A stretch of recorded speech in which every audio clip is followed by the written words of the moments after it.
بسم الله الرحمن الرحيم ولله على الناس حج البيت من استطاع إليه سبيلا ومن كفر فإن الله غني عن العالمين وقال رسول الله صلى الله عليه وسلم من حج لله فلم يرفث ولم يفسق رجع كأم ولدته أمه أو كما قال النبي عليه الصلاة والسلام وقال تعالى إن الله وملائكته يصلون على النبي يا أيها الذين آمنوا صلوا عليه وسلموا تسليما اللهم صل على سيدنا محمد وعلى آل سيدنا محمد وبارك وسلم بلغ العلا بكماله كشف الدجى بجماله حسنة جميع خصاله صلوا عليه وآله الحمد لله আল্লাহ রব্বুল ইজ্জত আজ জুমার দিন 10ই যুলকওয়াদা 9 মে 26শে বৈশাখ আলোচনার বিষয়বস্তু হজ আল্লাহ পাক রব্বুল আলামিন আজ জুমার বয়ানে আল্লাহ পাক সহিহ কোরআন হাদিস থেকে 2-4টা কথা বলা এবং শোনা আমাদের জন্য, এলাকাবাসীর জন্য, বিশ্ববাসীর জন্য হিদায়াতের জরিয়া বানিয়ে দিন, আমিন। ইসলামের ভিত্তি 5টি, সেই 5টির মধ্যে গুরুত্বপূর্ণ একটি বিষয়, সেটা হলো হজ।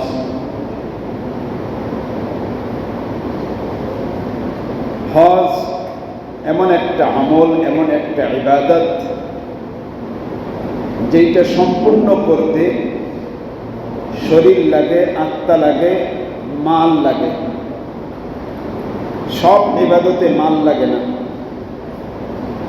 সময় যেহেতু সংক্ষেপ, অল্প সময়, এই জন্য বিস্তারিত বলার সুযোগ নেই। তো আলোচনার বিষয়বস্তু হলো হজ।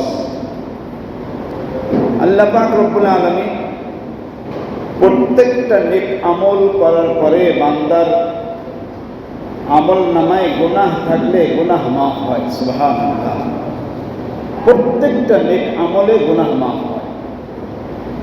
যেমন রব্বে কারীম বলেন ওয়া আকিমিস সালাতা তারফাইন নাহার ওয়া যুলাফাম মিনাল লাইল ইন্নাল হাসানাতি ইউযহিবুনাস সাইয়্যাত।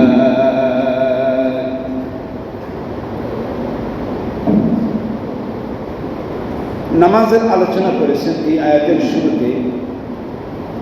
তো নামাজের আলোচনা করার পরে আল্লাহ পাক আয়াতের শেষ অংশে বলেন ইন্নাল হাসানাত।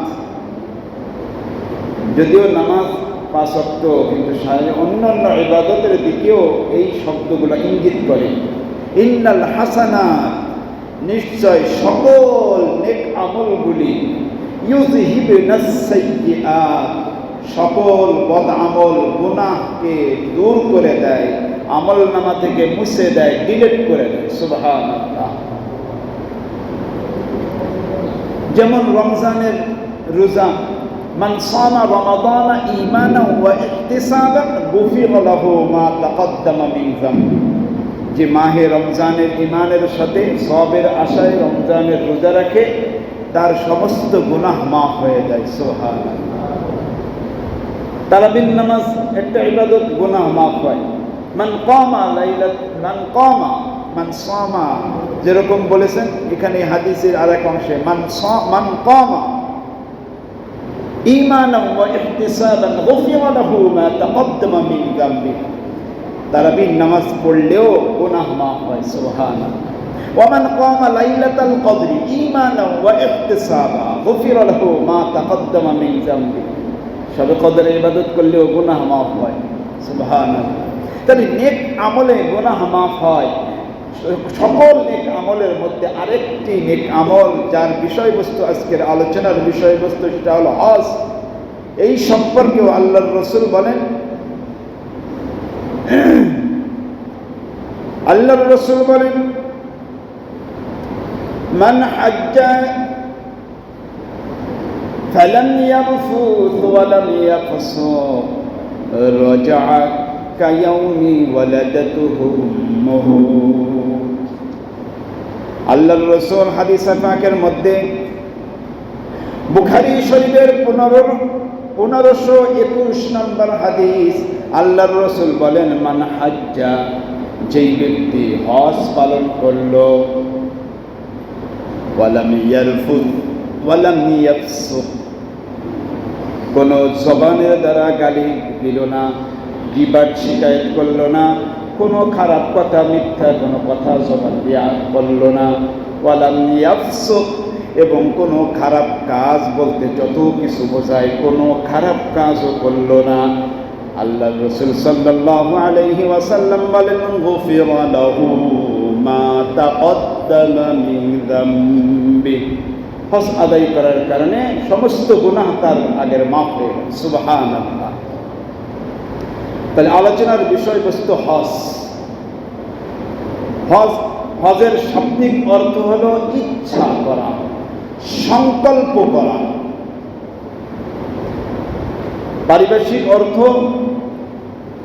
নির্দিষ্ট সময়, নির্দিষ্ট জায়গায়, নির্দিষ্ট কিছু আমল করা।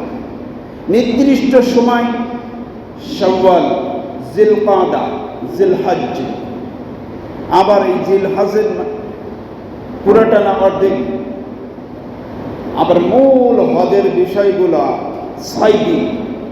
জিলহজের 8ই জিলহজ থেকে 13ই জিলহজ পর্যন্ত, 8, 9, 10, 11, 12, 13। তাহলে নির্দিষ্ট সময়, নির্দিষ্ট জায়গায়, মক্কা, মিনা, আরাফা, মুজদালিফা, জামারা ইত্যাদি বিভিন্ন নির্দিষ্ট জায়গায় কিছু আমল করার নাম হলো হজ। আমল কি? হজ 3 প্রকার: হজ্জে ইফরাদ, হজ্জে কিরান, হজ্জে তামাত্তু। হজের ফরজ 3টি, হজের ওয়াজিব 6টি, হজের সুন্নাত ও মুস্তাহাব 9টি ইত্যাদি। এই আমলগুলো নিয়েই একে বলা হয় হজ। যেহেতু সময় কম, সংজ্ঞা বলার সুযোগ নেই, কয়টা ওয়াজিব কয়টা সুন্নত। তো বিষয়বস্তু হলো হজ সংক্রান্ত আলোচনা। কার উপরে হজ ফরজ? সকলের কি হজ ফরজ, নাকি সমর্থবানদের উপরে হজ ফরজ? মুসলমান হতে হবে, সুস্থ থাকতে হবে, সমর্থবান হতে হবে। সমর্থবান বলতে সুস্থতা আসে, আর্থিকভাবে যোগ্যতাও এসে যায়। সকলের উপরে হজ ফরজ না। সকলের উপরে কি ভাই হজ? আল্লাহ পাক রব্বুল আলামিন বলেন, ওয়ালিল্লাহি আলান নাসি হিজ্জুল বাইত মান ইসতাতা ইলাইহি সাবিলা। মানুষের পক্ষ থেকে আল্লাহ পাক রব্বুল আলামিনের জন্য হজ ওই ব্যক্তির উপরে ফরজ যেই ব্যক্তি মান ইসতাতা ইলাইহি সাবিলা, যেই ব্যক্তি শক্তি রাখে, সমর্থন হয়, আর্থিকভাবে এবং শারীরিকভাবে সে সমর্থবান, এইরকম ব্যক্তি যে মক্কায় যাওয়া আসার খরচ যার বোঝে বহন করতে পারে, অতএব আর্থিকভাবে শারীরিকভাবে যে যাওয়ার যোগ্যতা রাখে, আল্লাহ পাক রব্বুল আলামিন তার উপরে হজ ফরজ করেছে। তাহলে কার উপরে হজ ফরজ? কোরআনে পাকের দলিল, ওয়ালিল্লাহি আলান নাস হিজ্জুল বাইত, বাইতুল্লাহ শরীফ জিয়ারত করা, হজ করা ওই ব্যক্তির জন্য আল্লাহর ইবাদত করা ফরজ। মান ইসতাতা ইলাইহি সাবিলা, যে হজের রাস্তায় খরচ করার মতো সম্পদ আছে তার উপরে হজ ফরজ। এখন হজের ফরজ বা সমর্থবান বুঝতে আমাদের অনেকেরই কষ্ট হয়। আসুন সমর্থবান হওয়াটা আরেকটু পরিষ্কার করি। হজের সফরে ৪৫ বা ৫০ দিন সময় লাগে, কম বেশি, ভাবে গেলে আরো কমও লাগে, কিন্তু মূলত ব্যাপকতায় সাধারণভাবে যেই সময়টা লাগে সেটা হলো ১.৫ মাসই ধরেন ৪৫ দিন। এই ৪৫ দিন আপনার সংসারে ছেলে মেয়ে সকলকে নিয়ে খাওয়া দাওয়া, চিকিৎসা, কারেন্ট বিল, পানির বিল, গ্যাসের বিল ইত্যাদি ১.৫ মাসে যা লাগে, সাপোজ মনে করেন ৪০ বা ৫০ হাজার টাকা, মানুষ হিসেবে আয় হিসেবে কম বেশি লাগতে পারে, ধরেন ৫০,০০০ টাকা ১.৫ মাসে খরচ সংসারে। আপনাকে মক্কায় হজে যাইতে আসতে, খাইতে, থাকতে, ওখানে মনে করেন গত তুলনায় এখন মনে হয় একটু হজের খরচ কমছে মনে হয়, তাই না? তো মনে করেন ৫ লক্ষ টাকা বা ৬ লক্ষ টাকা। তো ৬ও যদি ধরা হয়, ৫০ যদি এক করা হয়, ৬.৫ লক্ষ টাকা হলে সংসারও এখানে ঝামেলা মুক্ত, হজে যাওয়া আসা খাওয়া দাওয়ার ব্যবস্থাও হয়ে যায়, ঠিক আছে না? এবং হজের থেকে আসার, তো এই যে এতটুকুন সম্পদ যদি কার উপরে থাকে তাহলে তার উপরে হজ ফরজ। আর একটু পরিষ্কার হোক, আপনার ঘরে, আপনার বাড়ির জায়গা বাদ দিয়ে যেই জমি চাষাবাদ করেন, ব্যবসা বাণিজ্যের করেন, যেখানে মনে করেন আপনার ৫০% জমি আছে, ৫০% জমির এক কোণা থেকে, একটা সাইড থেকে ৫%, ৪% বেচলে যদি ১০ লক্ষ টাকা হয়, ৮ লক্ষ টাকা হয়, আর এই টাকায় সংসার দেখাশোনা এবং হজে যাওয়া আসার খরচ হয়ে যায়, হজ করে আসার পরে যেই জায়গা আছে ওই জায়গা দিয়ে বাকি সময়টুকু সংসার চালানোর মতো উপযোগী হয়, তাহলে ওই ব্যক্তির জন্য হজ তার উপরে ফরজ। পরিষ্কার ভাই? কঠিন বিষয়। তাহলে আল্লাহ পাক হজ ফরজ করলেন, অথচ আমি আপনি পালন করলাম না, এতে আল্লাহ পাকের ক্ষতি হবে মনে হয়, বড় একটা ক্ষতি হবে নি? আমি আপনি হজ করলাম, বাংলাদেশের সকল যুবক, সকল সমর্থবান হজ করলো, সারা বিশ্বের সকল মানুষ হজ করলো, আল্লাহর বহুত লাভ হবে মনে হয়, কথা বলেন? তাহলে হজ না করলেও আল্লাহর কোনো ক্ষতি, সকলে হজ করলেও কোনো লাভ, আল্লাহ পাকের লাভ ক্ষতি বান্দার সাথে, লাভ ক্ষতি আমার আপনার সাথে, ঠিক কিনা? সেই কিরকম ক্ষতিটা? আল্লাহর রসুল কত বড় কষ্ট নিয়ে কি কথাটা বললেন। আল্লাহর রাসূল বলেন, মান মালাকা যাদান আও রাহিলাতান তাবলুগুহু ইলা বাইতিল্লাহ ফালাম ইয়াহুজ ফালাম ইয়ামুত ইনশা ইয়াহুদিয়ান আও নাসরানিয়া। আল্লাহর রাসূল বলেন, যেই ব্যক্তি সমর্থবান, টাকা পয়সা আছে, যাওয়া আসার তার আসবাব আছে, সম্পদ আছে, বিমানে হোক আর সে পানির পথে যাক, যেই পথে যাক না কেন, মাম মালাকা যাদান আও রাহিলাতান, যেই ব্যক্তি জাদান সম্পদাদি রাহিলাতান সরি, সেটা প্লেন হোক আর যাই হোক, অতএব তার যাওয়ার মতো টাকা পয়সা এবং তার যাতায়াত গাড়ি ঘোড়া বা প্লেন তার ব্যবস্থা আছে, সরকার করে রেখেছে। কিন্তু ফালামিয়া হুজ্জা, ওই ব্যক্তি হজ সম্পূর্ণ করলো না। আল্লাহর রাসূল কষ্টের সাথে কত ঝাড়ি, কত বড় ধমকি, ফালিয়ামুত, ওই ব্যক্তি মারা যাক, ইনশা ইহুদিয়ান আও নাসরানিয়া, ইহুদি হয়ে মারা যাক, নাসারা খ্রিস্টান হয়ে মারা যাক, ওই উম্মতের আমি ধারধারি না। কত বড় কষ্টের কথা। তাহলে সম্পদ দিলেন, সমর্থবান বালাইলেন, হজ করলেন না, হজ করলাম না, দুনিয়ার থেকে বিদায় নিলে রসুলের সুপারিশ কবুল হবে না। রসুল উম্মত বলে আমাকে আপনাকে সাপোর্ট করবে না, সুপারিশ করবে না। আল্লাহ পাক রব্বুল আলামিন এই জন্য কোরআনে পাকের মধ্যে হযরত ইব্রাহিম আলাইহিস সালাতু ওয়াস সালামকে বলেছিলেন, ইব্রাহিম বাইতুল্লাহ তো তুমি তৈরি করেছো, এখন এই বাইতুল্লাহ শরীফে জিয়ারত করা লাগবে, হজ করা লাগবে, হজের জন্য তুমি ঘোষণা দিয়ে দাও, ওয়াআযিন ফিন নাসি বিল হাজ্জি ইয়াতুকা রিজালান ওয়া আলা কুল্লি দামিরিন ইয়াতিনা মিন কুল্লি ফাজ্জিন আমিক। ইব্রাহিম আলাইহিস সালামকে হজের দাওয়াত দিতে বললেন, ঘোষণা করে দিতে বললেন, ঘোষণা করে দাও। ইব্রাহিম আলাইহিস সালাম বললেন, এই পাহাড়ের উপরে ঘোষণা করব, কে শুনবে?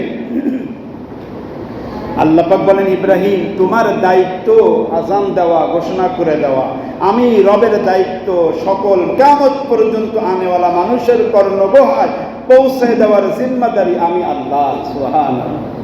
যেমনি ভাবে চরমুগরিয়া ইমামের ওই আওয়াজ পৌঁছে দেওয়ার জিম্মাদারি আমার। ওয়াজ্জিন, সকল ইমানদার তাওহীদি জনতা দাওয়াতের মেহনতের মধ্যে এটা একটি আমল সকল মুসলমানের। ওয়াজ্জিন, যদিও হুকুমটা রব্বে কারীমের পক্ষ থেকে ইব্রাহিম আলাইহিস সালাম ছিলেন, কিন্তু হুকুমটা ব্যাপক সকলের জন্য। তুমি সমাজে দাওয়াতের কাজ করো, সমাজে ইমামতি করো, সমাজে দিনের মেহনতের কাজ করো, পীর মাশায়েখের কাজ করো, তোমার এটাও একটা জিম্মাদারি। কে সমর্থবান তাকে বুঝাও, তাকে সমঝাও, তার উপরে হজ ফরজ এটা বুঝাও। আল্লাহ। তাহলে হজ ফরজ অথচ আদায় না করলে রসুলের কষ্ট প্রকাশ করেছেন, ওটা ইহুদি হোক আর খ্রিস্টান হয়ে মারা যাক, আমি রসুল তাকে উম্মত বলে সুপারিশ করব না, উম্মত বলে দাবি করব না। এই জন্য হজ একটা কষ্টদায়ক আমল, হওয়াটা কি একটা কষ্টদায়ক আমল। আল্লাহর রাসূল বলেন, মান হাজ্জাল বাইতা ওয়া ফাকাদা, যেই ব্যক্তি হজ আদায় করলো, ও ফাকাদা মানাসিকা, এবং হজের সকল নিয়ম কানুন ঠিক মতো আদায় করলো, আল্লাহ পাক রব্বুল আলামিন ওই ব্যক্তিকে গুফিরা লাহু মা তাকদ্দামা মিন যামবি, সকল গুনাহ আল্লাহ পাক রব্বুল আলামিন তার মাফ করে দেন। হজ সমস্ত আমল আহকামগুলি নিয়ম কানুনগুলি পালন করলে নিষ্পাপ মাসুম হওয়া যায়। রাসূলের হাদিস, আল্লাহ রাসূল সাল্লাল্লাহু আলাইহি ওয়াসাল্লাম বলেন, মান হাজ্জা লিল্লাহি ফালাম ইয়ারফুস ওয়া লাম ইয়াফসুক রাজাআ কায়াউমি ওয়ালাদাতুহু উম্মুহু। মুসলিম শরীফ 121 নম্বর হাদিস। যে ব্যক্তি হজ সম্পূর্ণ করলো, কোনো জবানের দ্বারা কোনো ফাহিশা কোনো কথা বলল না, শরীরের সমস্ত অঙ্গ প্রত্যঙ্গ দিয়ে কোনো খারাপ কাজ করল না, রব্বে কারীম বলেন তার কায়াউমি ওয়ালাদাতুহু উম্মুহু, যেমন যেন তার মা আজ পৃথিবীতে তাকে ভূমিষ্ঠ। মানে কি? নিষ্পাপ। যেই সন্তান পৃথিবীতে আজ এসেছে সে কি গুনাহগার না নিষ্পাপ? নিষ্পাপ। হয়তো হজের সমস্ত আহকামগুলি পালন করলো। এবং অন্য একটা হাদিসের অংশ হলো, যে ব্যক্তি হজ আদায় করলো, যে ব্যক্তি হজ আদায় করলো এবং সালিমা মিন লিসানিহি ওয়া ইয়াদি, হজ আদায় করার মধ্য দিয়ে তার চলাফেরা কথার মধ্য দিয়ে কাউকে কষ্ট দিল না, কাউকে কষ্ট দিল না, তাহলে আল্লাহ পাক তাকে নিষ্পাপ করেন, গুনাহ মাফ করে দেন। সুবহান। এই জন্য অনেকে কষ্টের একটা সম্মুখীন হয়, কষ্ট দেয়। সেটা হলো কি, তাওয়াফের সময় হজরে আসওয়াদ চুমো দেওয়ার জন্য ওইখানে একটা ঠেলাঠেলি কেরিগুতা চলে, কিন্তু যাদের মধ্যে বুঝ আছে, ওই যে রসুল বলেন যে ঠিকমতো হজ আদায় করে, কোনো গুনাহ, কোনো খারাপ কথা, কোনো কাজ অপফাহিশা করে না, এবং সালিমাল মুসলিমুনা মিন লিসানিহি ওয়া ইয়াদিহি, হাতের দ্বারা, কর্মের দ্বারা, কোনো অঙ্গের দ্বারা কাউকে কষ্ট দেয় না। চুমো দিতে হবে ঠিক আছে, কিন্তু কষ্ট দেওয়া যাবে না। কষ্টের সম্মুখীন যদি হতে হয়, চুমো দেওয়া জরুরি না। প্রয়োজন হয় হজরে আসওয়াদ চুমো দেওয়া থেকে বিরত থাকতে হবে, কাউকে কষ্ট দেওয়া যাবে না। কষ্ট দেওয়াটা বড় অপরাধ। যেই ব্যক্তি কষ্ট দেওয়া ছাড়া যদি কোনো মানুষ হজরে আসওয়াদকে চুম্বন করে, আল্লাহ পাক রব্বুল আলামিন, রাসূল ঘোষণা করেছেন, এই হজরে আসওয়াদ পাথর কাল কিয়ামতের ময়দানে যে পাথরকে মানুষকে কষ্ট না দিয়ে চুমো দিবে, এই হজরে আসওয়াদ তার জন্য কাল কিয়ামতের ময়দানে সুপারিশ করবে। সুবহানাল্লাহ। যেই হজ, কোন হজ বেশি মর্যাদাবান, যেই হজে যত তওয়াফে বাইতুল্লাহ হবে, সেই হজের দাম রব্বে কারীমের কাছে বেশি। যত তওয়াফ, যেই ব্যক্তির যেই হজে যত তওয়াফের আমল আছে, ওই ব্যক্তির ওই হজের মর্যাদা, সম্মান রব্বে কারীমের কাছে সবচেয়ে বেশি। সুবহানাল্লাহ।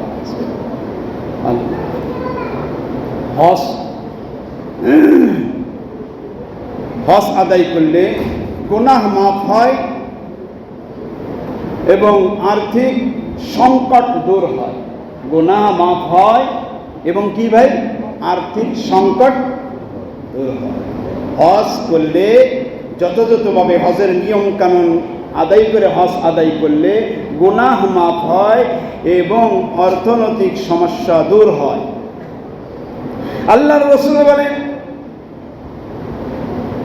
যেই ব্যক্তি তাবিউ বাইনাল হজ্জি ওয়াল উমরাতি, যেই ব্যক্তি হজ একের পর এক হজ আদায় করতে থাকে, একটার পর একটা উমরা পালন করতে থাকে, বন্ধু আল্লাহর রাসূল সাল্লাল্লাহু আলাইহি ওয়াসাল্লাম বলেন, ফাইন্নাহুমা ইয়ানফাআনিল ফাকরা ওয়াদ-দুনুব, ওই ব্যক্তি ওই হজ এবং উমরায় তার গুনাহ সমূহকে মাফ করে দেয় এবং তার অর্থনৈতিক সমস্যা দূর করে দেয়। সুবহানাল্লাহ।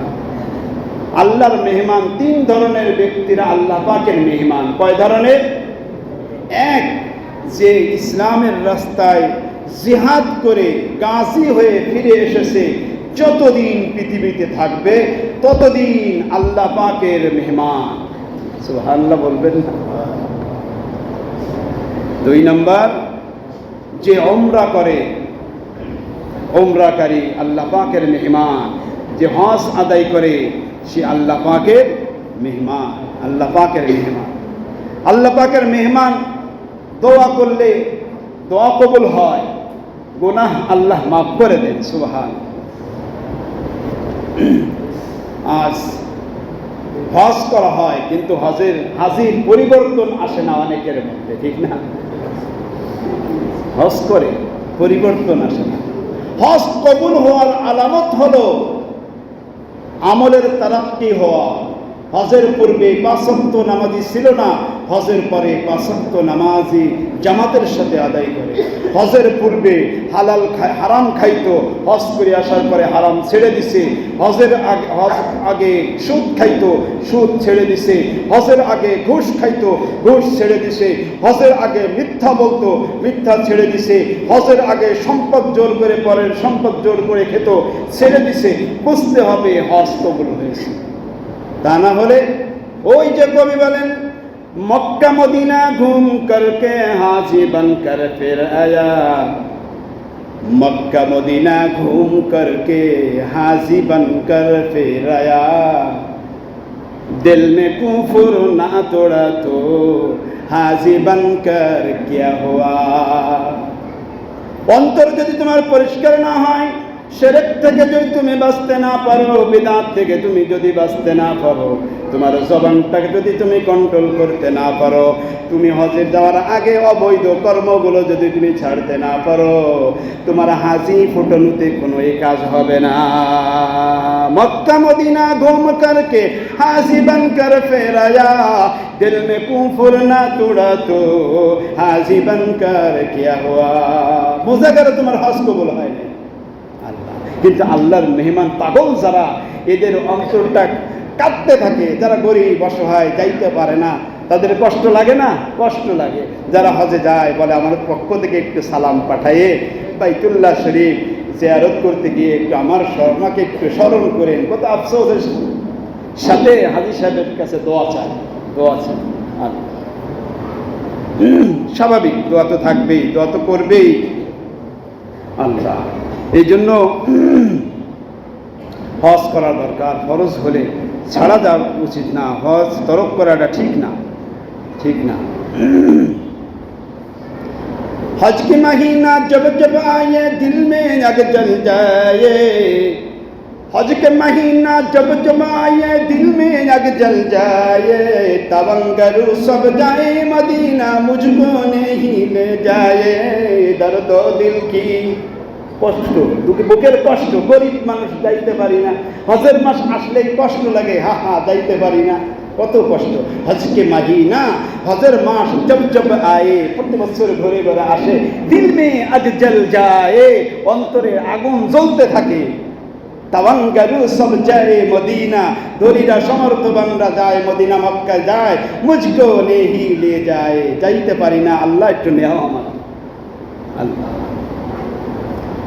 মদিনায় যাওয়া, হজের সফরে মদিনায় যাওয়া হজের কোনো আমলের মধ্যে না, কিন্তু সুযোগ যেহেতু কাছাকাছি যাওয়াটা জরুরি। রাসূল বলেন মান যারা কবরি ওয়াজাবাত লাহু শাফাআতি, যে আমার কবর জিয়ারত করলো সে কাল কিয়ামতের ময়দানে আমার সুপারিশ তার জন্য ওয়াজিব করে নিল। সুবহানাল্লাহ।